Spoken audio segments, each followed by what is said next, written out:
Hello everybody, welcome to the patch 13.1 rundown. My name is Quintic. I will be guiding you through the patch notes for the purposes of flex, clash, and amateur level play. Most patch note shows have like an emphasis on pro play or like high level solo queue. But in this show, my intention is not to like have all the answers immediately. My intention is to focus on what matters for the general player, what matters for different levels of coordinated play, and what matters, like really like how to generate questions moving forward into the patch, like what needs to be tested, right? Hopefully this should be a bit smoother than usual. I spent quite a bit of December trying to develop a system that should help me like accurately predict the impact of certain patches.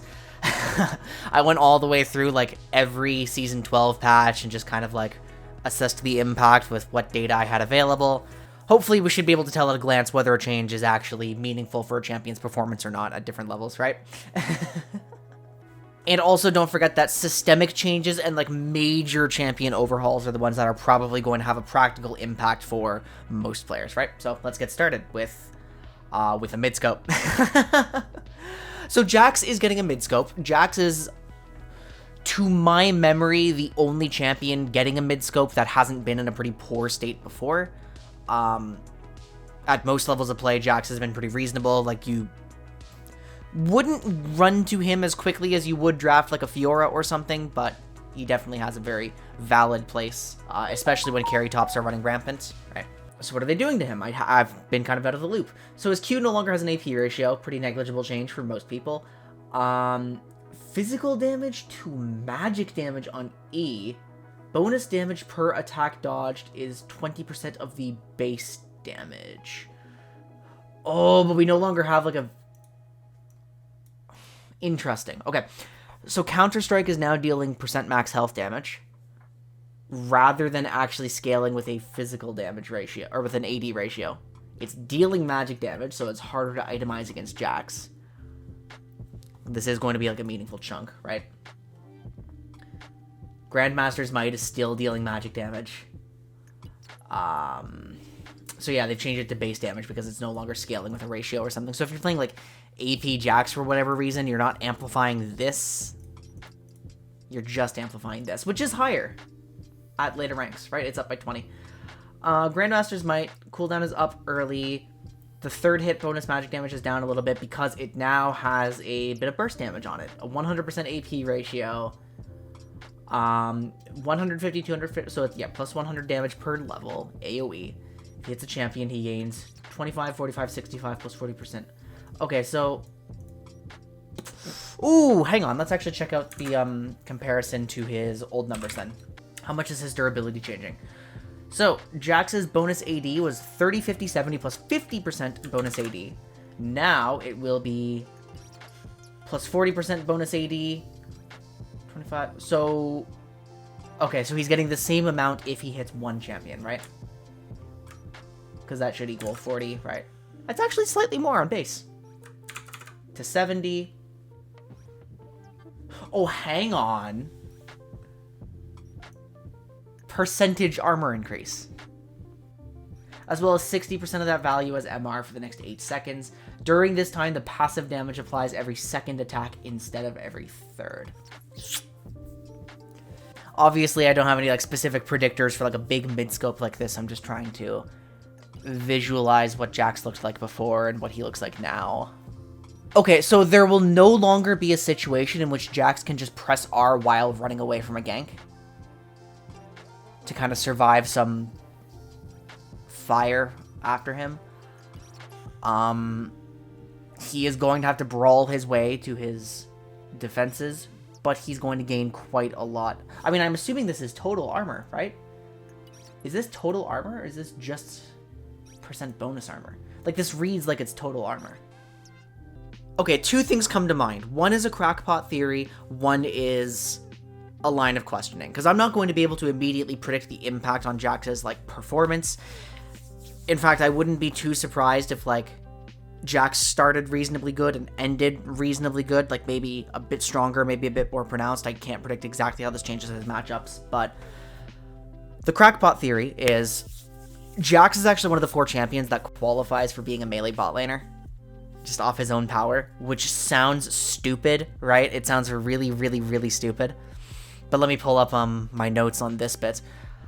To be a melee bot laner, you must have mobility or ranged CC to close the gap against AD carries. You must have some extreme defensive steroid as a basic ability or passive to protect against ranged opponents. And you must scale into a competent team fighter or like wave clear engine, right? So 3 champions hit all 3 of those criteria: Yasuo, Neela, and Cho'Gath. I've been advocating for Cho'Gath AD carry for a while now, and like it's starting to see play in Korea, which is kind of exciting. I saw like Hanwha Life video. But Jax is in there too, right? Jax is in there without the team fighting part. Jax actually has all the tools he needs to play a competent bot lane phase into the right matchup. It's just he doesn't do anything after that, so he doesn't see play. He's pretty bad. I'm wondering if this actually empowers him to team fight more effectively, if there's a set of itemization that, you know, just makes him ungodly tanky. Because right now, Jax is a very, very pure... No, I shouldn't say that. I was about to misspeak. I was going to say Jax is a very pure, edge team fighter. Like, at the end of the day, he still can contribute something to a team fight. Like, a full team fight. He still is an edge team fighter, but, like, Counter-Strike is already set up to, like, give him some situational tools in, like, pure 5v5, right? So I'm actually wondering if this makes Jax more flexible in what he does in the mid game. If you can actually draft him in situations in which you want to team fight around him. I mean, he's still not healing or shielding himself, so he doesn't have, like, inherently broken enchanter synergies, but I would predict Jax to have more options throughout a game with what he's killing and how he's contributing, be it edge team fighting, be it proper team fighting, be it side laning, and split pushing, and especially in IBS, because Jax is like an absolute monster in IBS level play.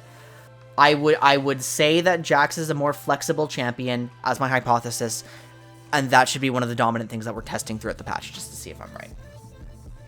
Okay, moving on to Aatrox. Aatrox is very, very strong. Aatrox has been very strong for a long time. Aatrox has been strong for virtually everybody, right? The only people who aren't, like, suffering under Aatrox's reign of terror are the IBS players. What's happening to Aatrox? Okay. It is a numbers nerf on damage. It is a numbers nerf on World Ender healing off his E passive. It is a numbers nerf off movement speed. Oof, okay.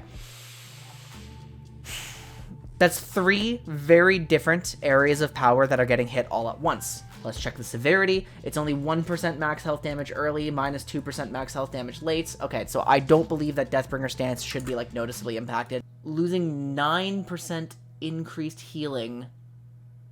Losing up to 20% move speed. Practically, it's 10, 15, 20. Let's stop to think about what's making Aatrox so unstoppable at, like, all levels right now, right? He right now has, like, a little more spacing forgiveness than I think he probably should, because he's just... he really only needs to hit 1 or 2 of his sweet spots and he survives. So a champion with multiple sources of damage losing just 1 little bit of damage on one of his sources is going to be virtually not impacted. It's only going to be like a solo Q win rate nerf. Deathbringer stance doesn't really factor in. The healing is quite a lot of his power. The movement speed is giving him more options. It's making him less flank reliant. It's making him easier to play. Here's what I'll say then.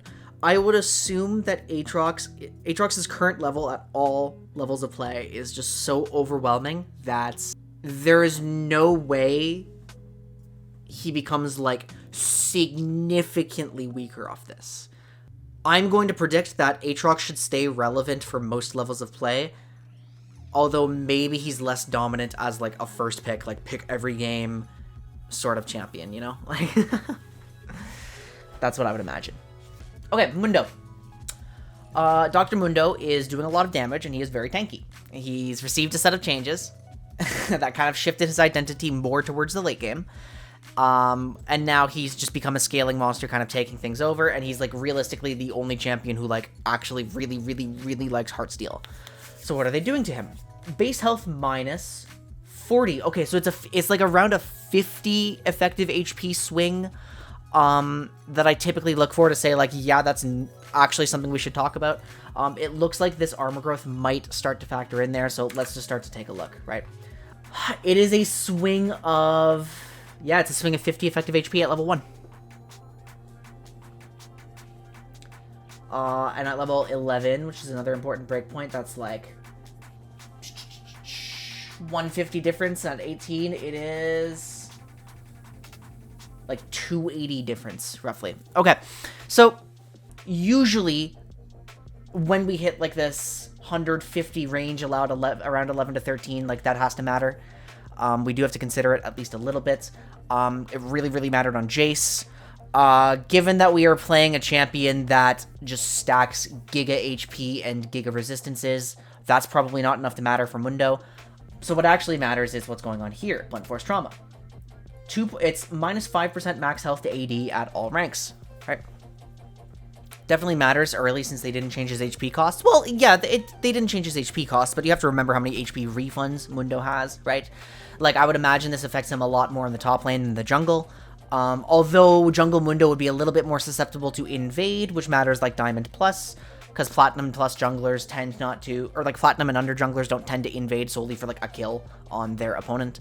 So I would predict this makes literally no difference at IBS, Gold, probably not Platinum. I think Mundo's AD was like so ridiculous that like this also doesn't matter. The armor growth, it changes isn't enough. The base health change is compensated for by his itemization. Mundo's probably completely fine, right? I don't think this changes his pick conditions or our perception of his power level. Fiora, what's up with Fiora? Also insane. Fiora has been, if you can play her, just one of the best top laners for several patches now, like a while. Maximum health damage AD scaling. It is 4.5% max health true damage per 100 AD, down to 4% max health true damage per 100 AD. Physical damage on Q, the ratio is down 5%. Again, we then go to my predictors. A DPS champion is almost never majorly impacted by a simple damage nerf, right? So, is Fiora a half-caster? Yes. Is she relying entirely on one DPS spell? No. Is that one DPS spell nerfed in numbers? I mean, like a little bit, right? This is Fiora's losing 2% max health true damage per 100 AD, and then like a 5% bonus AD ratio. Like this practically makes no difference for Fiora at really any level of play. So my predictors say that even if her solo queue win rate is slightly impacted, we don't make any changes in how we're perceiving her. Right. Jayce. Yeah, Jayce has been conspicuously absent. He is very difficult to play for most players. His laning has been very vulnerable. Let's go back and let's remember the nerf that actually got rid of Jayce at the top level, right? Well, he actually did get a 12-16 buff that I forgot about, like a very small Thundering Blow % max health change. To the skies. Yeah, just hammer changes. It was really... Was it this one? This was a big one, and it was coupled with something else. There was something about his speed. Okay, so it was the 11-18 move speed changes, plus, like, this noticeable... Like, look at this. Look at this armor reduction. And how... Like, Jayce got significantly squishier, significantly easier to punish. His damage didn't go down, but it was just, like, way too easy to kill Jayce. Right. What's he getting now? You can't be serious, right? So Jayce's survivability issues aren't helped at all.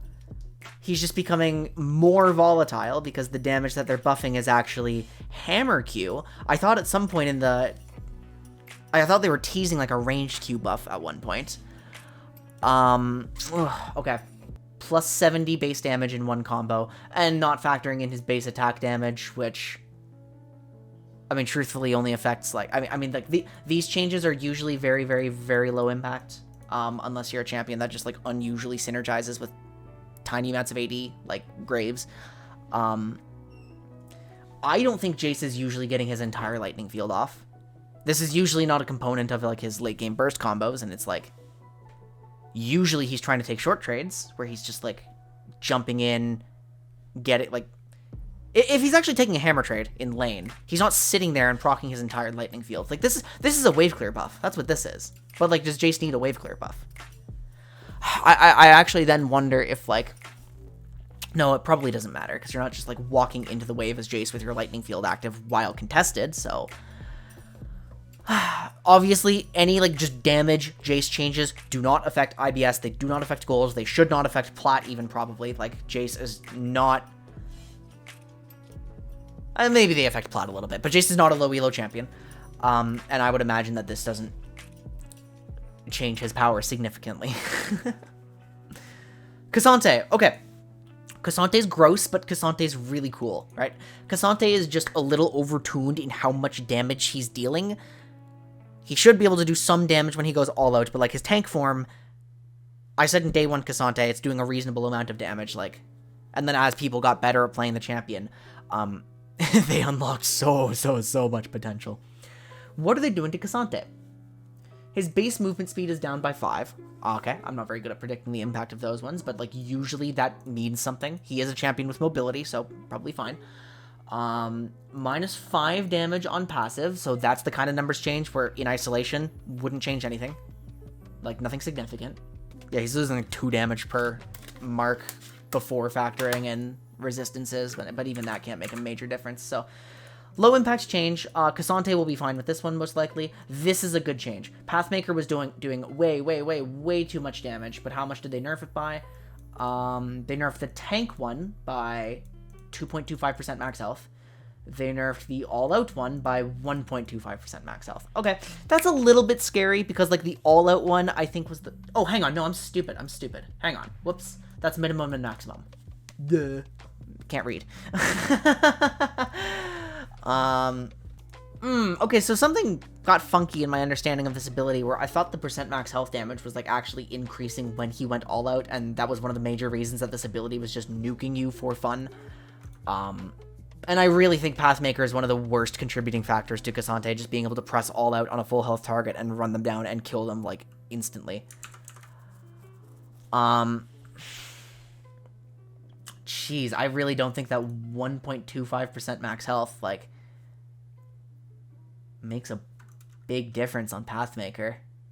Okay, I don't think we perceive K'Sante any differently after this patch. Lissandra, okay, we have a health growth change, so we have to plug her into the calculator to see how much this matters. We have a slow change. I didn't make any CC predictors. Whoops. And we have a Ring of Frost cooldown change. So at level 11, it's plus, like, 75. Plus 75 HP at level 11. Plus 75 HP, which, like, isn't even your typical health item. So this is probably a very low impact change for Lissandra overall until, like, the super late game, but even then, like, yeah. Slow going up, I can't assess very accurately. Ring of Frost, is Lissandra casting her Ring of Frost off cooldown? Does this put it at, like, a new cooldown class or anything? Most fights where I visualize Lissandra, she's getting, like, 1 Ring of Frost off. She's getting her engage off. I guess there's, like, later, like, another follow-up like, for cleanup. Ring of Frost and Glacial Path are now even more desynced, so it's like she still might be gated by Glacial Path, like, for some cleanup scenarios. Okay, assuming that I'm right and that Lissandra finds very, very few circumstances in which she's casting Ring of Frost off cooldown, I don't think this is very significant. I do think, like, a slow boost is nice at late ranks, right? Like, it's starting to approach 40. Like, I think this is nice, but given that it's, like, 75 HP at mid-game, it's, like, 2 seconds off an ability that probably isn't being spent off cooldown, we're really only looking at the value of this slow, and so I don't think that meaningfully changes Lissandra's power level. It's not, like, catapulting her up into dominance, or we're not, like, suddenly clamoring to draft Lissandra. Rammus. Rammus is friggin' nuts in Season 13 so far.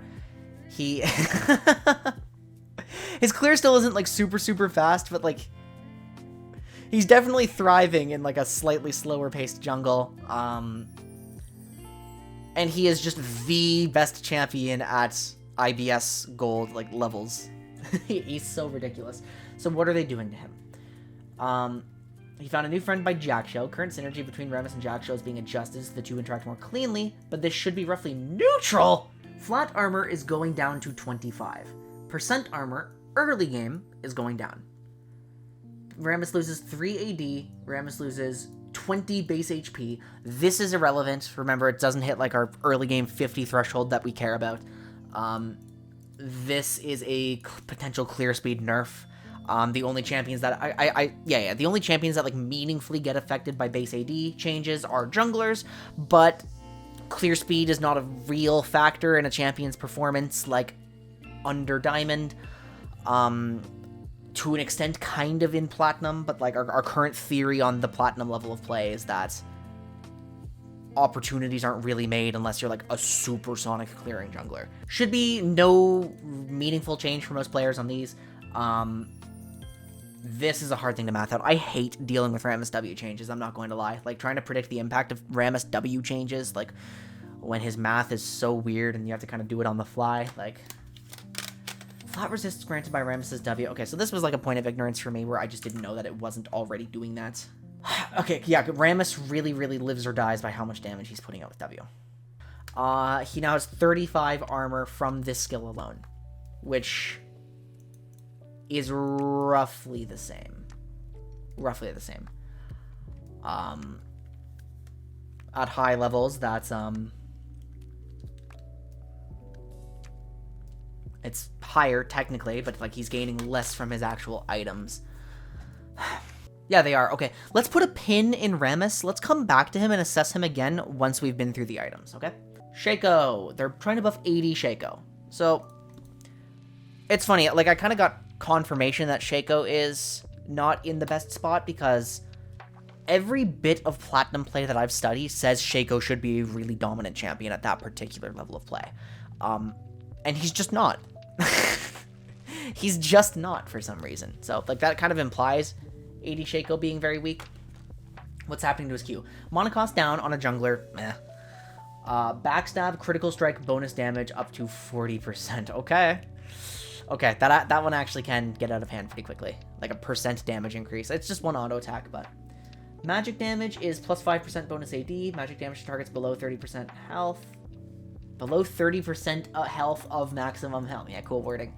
112 plus 5, 112.5 bonus AD to 120% bonus AD.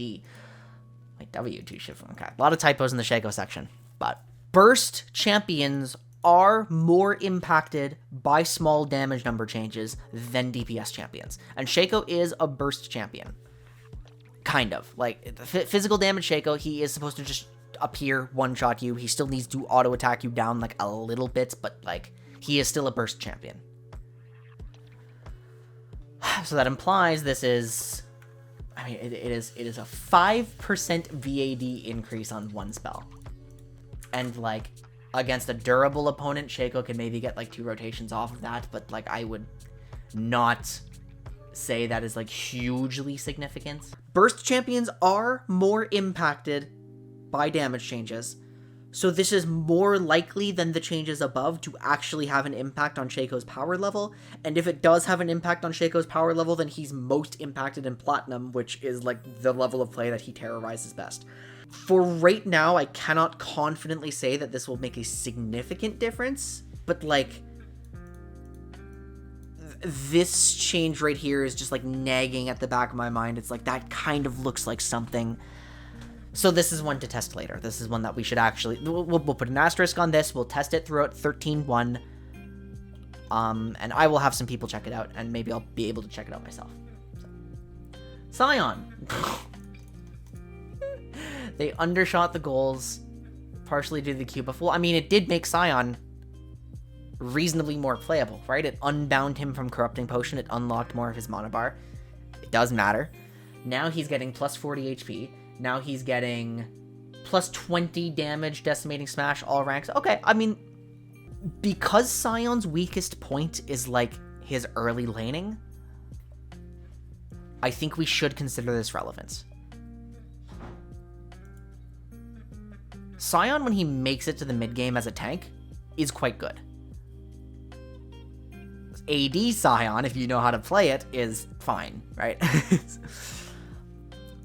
But if this bolsters his laning, you know, like, maybe Sion isn't... I mean, he's still susceptible to counterpick. He still has a very binary, like, key interaction. If you have the means to outplay and play around his Q, and you have like high mobility like that, Sion will struggle against you a lot.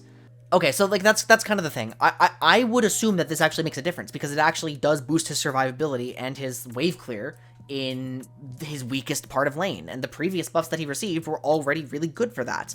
And now it just like whether he is a more pickable champion just comes down to how extreme his matchups are. That's a bit of a hole in my knowledge, right? So he will become more pickable unless he is still extremely limited by matchups with this buff plus the last one. That's what I think, because he does contribute high value in the mid game. So Twisted Fate is a dangerous champion, right?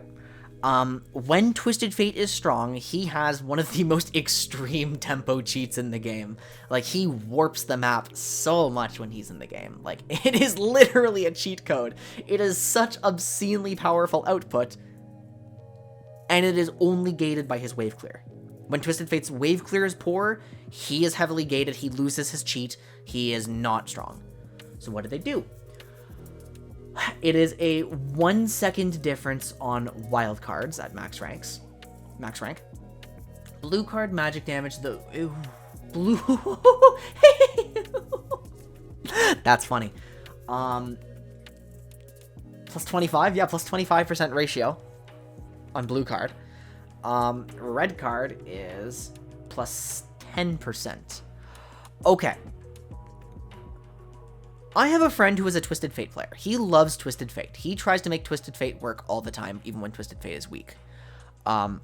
He has not been a fan of Everfrost Rapid Fire Cannon for the sake of solo queue. He thinks in solo queue it's not good. It's obviously the best way to play Twisted Fate in coordinated play, just lean into a strength as a utility champion, but in solo queue he really prefers to like actually itemize for some damage and something. So in that sense, solo queue Twisted Fate should be quite a bit stronger like in lane, like if you're building like that, right?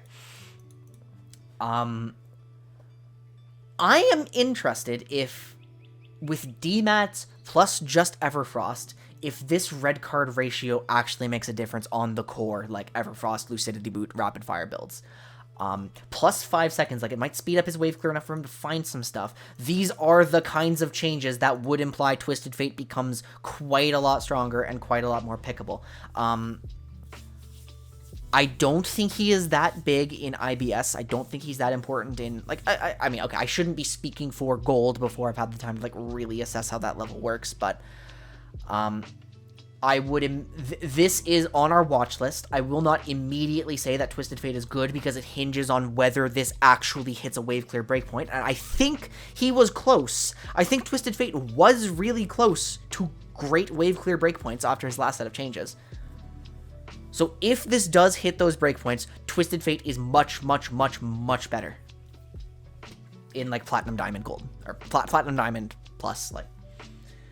Xayah. Xayah is kind of weak. Okay, so I was a Xayah defender for a really, really long time. I'm like, guys, Xayah actually just has her niche. You pick her in the right niche, she's good. And then I started to realize it's like, she's kind of competing with Aphelios and Draven in that same niche for, like, anti-dive. Also, actually, this is important. Don't forget that I just mentioned that Xayah's core competitors are, like, Aphelios and Draven. Those are not champions that everyone can play. So, Xayah actually probably should be in the pool of a lot of, like, gold 80 carries, platinum 80 carries. It's not a... Wait, hang on. Hold on. Did I miss something with Xayah? Is that a ratio change? Oh my god, that's a ratio change. Ooh. Oh, wait a minute. Guys, ratio changes are, like, the biggest change that an auto attacker can receive. That's not just base attack speed, like, that's the ratio too. I mean, it's not as drastic a change as Senna's, like the plus 0.1. Okay, but we actually do have to keep our eye on Xayah, then. That actually is, like, a potentially meaningful DPS increase, and Xayah's DPS in her best spots was already fine. So. Yuumi! Minus 50 damage on Q. Okay. We now have to ask the question, does even this keep Yuumi alive? Yuumi is an atrocious solo queue champion right now, but god, she's broken. She is so broken. And part of what makes her so broken is that she just, like, Guys, the strength, her output is more than just this, right? Like, +1 summoner spell in every lane. You always have summoner spell advantage playing Yuumi. Or you have summoner spell neutrality plus the ability to take ghost. Yuumi is a... Oh, we're forgetting a critical detail. Yuumi is a poke champion, and poke champions are heavily, heavily, heavily impacted by small damage changes. Because usually it doesn't matter, it's not creating more windows, but like for poke champs, every point counts, right? You're not necessarily trying to kill somebody. Okay. If we are lucky, the evil is defeated for the short term. I don't have full faith that this removes Yuumi from play at the top level. It is a lot of damage being removed. Like, don't get me wrong, it is a lot of damage being removed. Her output is weaker. This should impact her quite a bit, given that she's a poke champion. But before I've ruled her out entirely, we should just kind of reassess some, like, WMAX stuff that was popping up. We should just kind of check to see if Liandry's plus Qmax is still, like, fine overall. This champion was so blatantly broken that even this nerf probably keeps her in an okay spot. But I would assume that we actually do get to stop worrying about Yuumi every game. Okay, Zeri, who is the fun champion who fits into everything.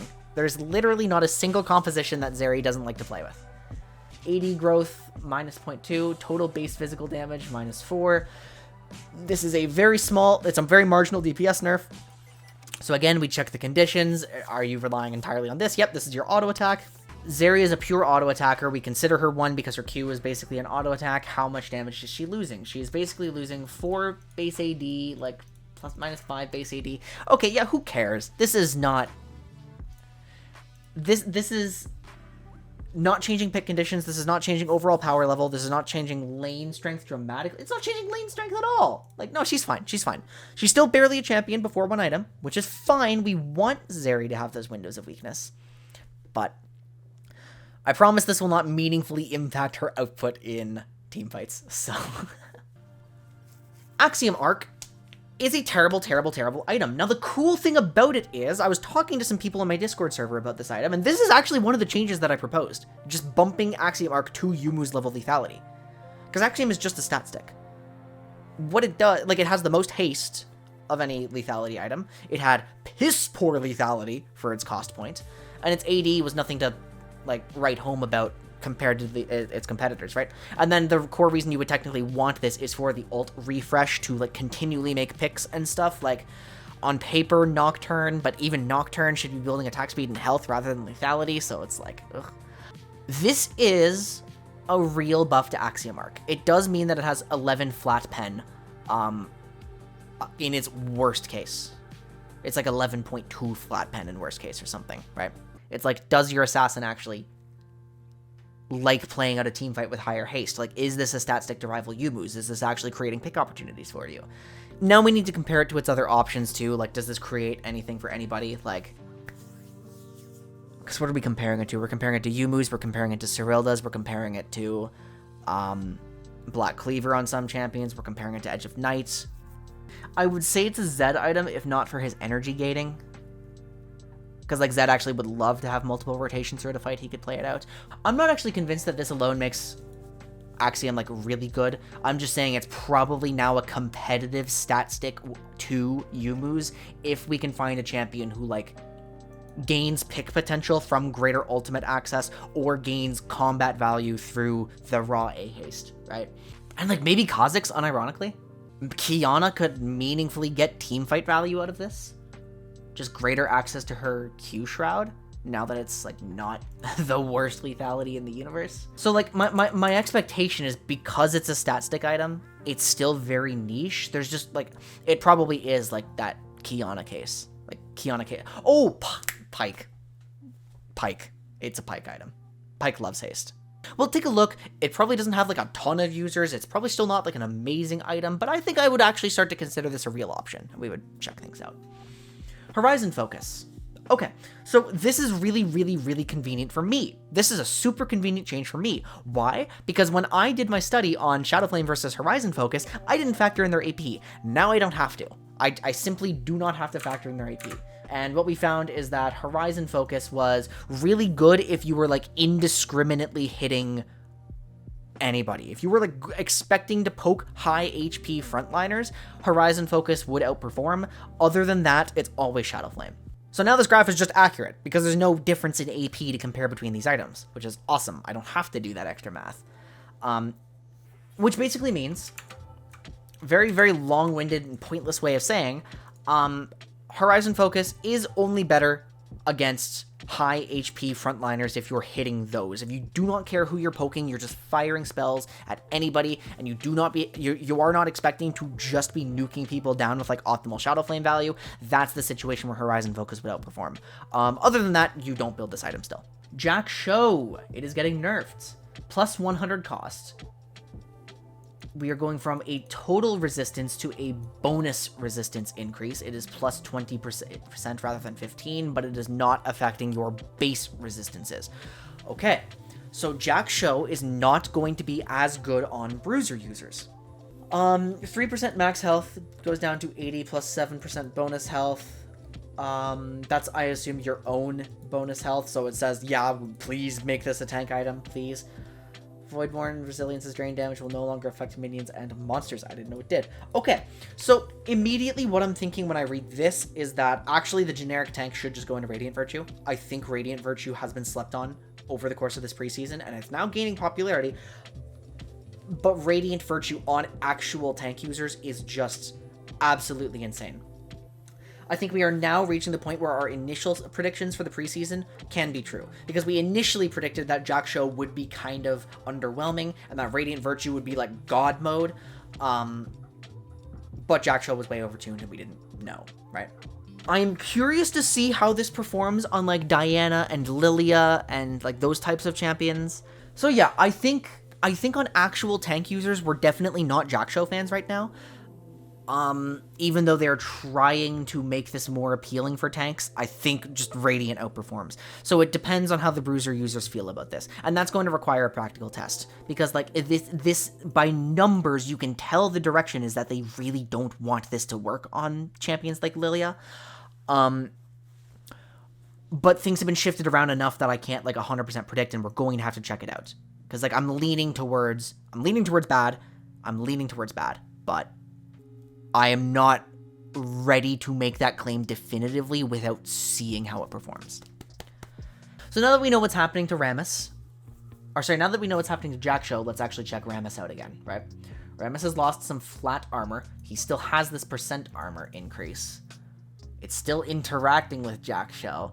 Rammus is gaining more bonus resistances at max stacks, like percent bonus resistances. It's just... yeah, you know what? I think Rammus as a whole is still probably doing great in most levels of play. Because again, the levels where he's really dominating, this doesn't matter. We mathed this out so we know it's actually mostly neutral. Because you should be trying to max this ASAP. There's just going to be, like, a period where he's weaker. And I would predict that, like, the way Jak'Sho has changed plus the way Rammus has changed isn't going to be, like, absolutely kneecapping, right? Oh my god, that's a lot. Okay. Yes, Rod of Ages is weak. I have found one champion that actually, like, consistently likes Rod of Ages. It's actually Gwen. It's actually Gwen. I'm like, I've been doing some studying, and I genuinely think Gwen just generally prefers Roa to Riftmaker. Like, everyone else... virtually everybody else, like, probably has better options right now, like, especially since Roa is a mythic. And it's like, even Aurelion Sol, who's, like, perfect candidate, you kind of want to build Rylai's first, and it feels awkward. So, what are they doing? Plus 100 HP. The proc requirement is now every 200 healing or mana restoration to get some movement speed. The movement speed is up. The movement speed duration is up. The movement speed decay is slower. Eternity is now... okay, you're gaining a little less, but you're gaining more health. They're buffing Eternity! Okay, just baseline Crack Rock, the Catalyst of Eons. Baseline Catalyst is probably just, like, it's already good. It's already good to just sit on the Catalyst on some champions and not build it into anything. But, like, on maximum heal. Okay, like, I know in the grand scheme of things, this is probably not, like, that big, but, like, it's so appealing on mana spenders. Okay, so, I mean, Rod of Ages has gotten better at doing what it does, which is being a durability stat stick, and it still scales slowly, and, like, what it does is better if you have damage to back it up on your core users. And again, this should be a Rise item, but I think he's been sticking to Everfrost right now. Like, he's definitely not a Liandry's champ, which implies that Roa is good on him. Cassiopeia probably still prefers to have the damage, but I don't know. I mean, we should probably just start to reassess. Like, hey, is Rise any better? Is Taric any better? Is Gwen any better? Like, are we actually solving some stickiness issues here? Oh yeah, and then we also have to look at some Seraph's changes. So I'll leave Rod of Ages as saying its actual core users and the champions who can get away with running it should probably look at it again, like, just for a moment, because, like, it is doing better at what it's supposed to do. Just remember that what it's supposed to do can leave you severely lacking on damage if you're building on the wrong type of champion, right? It is a noticeably niche item nowadays. And Archangels now going up to 3,000 gold, AP plus 20, haste plus 10. Awe now grants AP equal to 1% bonus mana. Empyrean is gone, which is the weird healing thing that it had, but it now has its proper shield back, and it's a lifeline passive. AP equal to 2.5% bonus mana. Mwah! Seraph's is saved! Okay, so many core users of Seraph's just hated building this thing. Like, all of the battle mages didn't care about A-haste. Like, Rise wasn't getting any value out of A-haste. Cassiopeia wasn't gaining a ton of value off, like, A-haste. Cassiopeia, like, would prefer to have the raw damage to back up what she's doing, right? So all of the champions that aren't hard bound to tier but used to like Seraphs can actually start considering this again. Swain with a lifeline passive, yeah. So yeah, Orianna probably starts to look at this again. Swain probably starts to look at this again. We can actually go back to our list of champions one more time and just, like, remind ourselves who liked to build this in the past. Xerath actually loves this now. Xerath really likes this now. In a situation, you never have to build Crown on Xerath. Hang on. Okay, this is weird. Kassadin is buffed again. Yeah, so Kassadin's just going sicko mode. That's a really good call out. Okay, so I've had this theory about a pseudo-tank Fizz for a really long time, and I've been trying to find a way to make it work. It's like, if on paper a build existed where you could go, like, Cosmic Drive into Zhonya's, into, like, I don't know, I guess now this new Archangel's Lifeline or something, then you could become, like, Maiev from Heroes of the Storm and just, like, basically act as a tank, jump in, have, like, Giga E uptime, like... I'm curious to see if something can contribute to that, but I doubt something will come of that, right? What other mages, like, can start considering this? Cassiopeia's very happy. Anivia's very happy because she didn't care about the haste. Oh my god, there's so many champions. Talia might actually find some value out of this again. I have to do the math on this, and I have to just check out what it's contributing against other conventional, like, mage items, because, like, Seraph's is now rejoining standard mage itemization. It is 100% going back into standard as a second item option for a lot of mana using mages. I just need to math out where exactly it fits in. We're just excited to see, we're excited to play with our new toy again, right? The only thing we now have to be concerned about is what happens to Seraphine, who is, like, the only champion who actually liked that haste. That's something to look at. I guess Sona, too, you could argue. Zillion, if he was building that, actually liked the haste over the AP. So there's, like, a small subset of utility champions who liked the old Seraphs that we'll have to watch, but, like, I mean, Seraphine can find ways to overcome some mana issues. She's not hard bound to tier. Sona, I never liked building this on, to be honest. Winter's Approach, which has fallen off a lot because the tier trough is big. So that's actually something we should talk about with Seraphs as well. Building a tier sucks. It feels awful. It's just now the payoff is worth it for mages. So Winter's Approach really fell off over time because it was just an HP item and it required you to build a tier and weaken your lane phase, and it was really nice to have like high shield uptime like that, but now we have Randuin's in a good state. Now we have like Sunfire as an HP item, which is fine. Rise, and to an extent Cassidy too. But like there were definitely some tanks who actually did like this. Like I used to like it on Taric before his mana costs got reduced. It is now increased. Okay. I said all of that and then I read what the changes are, and it's like kind of nice for some supports, I guess. But plus 50 is not going to get anyone buying this item more than before. We have some rune stuff. We have Legend Tenacity. The Tenacity is going down, so the maximum Tenacity is down 10%. Okay, its competitors are Alacrity and Bloodline. Are any champions going to opt into Alacrity over Tenacity now because of this? No, it doesn't change any pick conditions. Okay. So we don't really have to factor this in too much, right? It's not like now that Tenacity is weaker, you start making the decision. Irelia already was, I imagine, making that decision. I can see literally nothing that affects, like, IBS.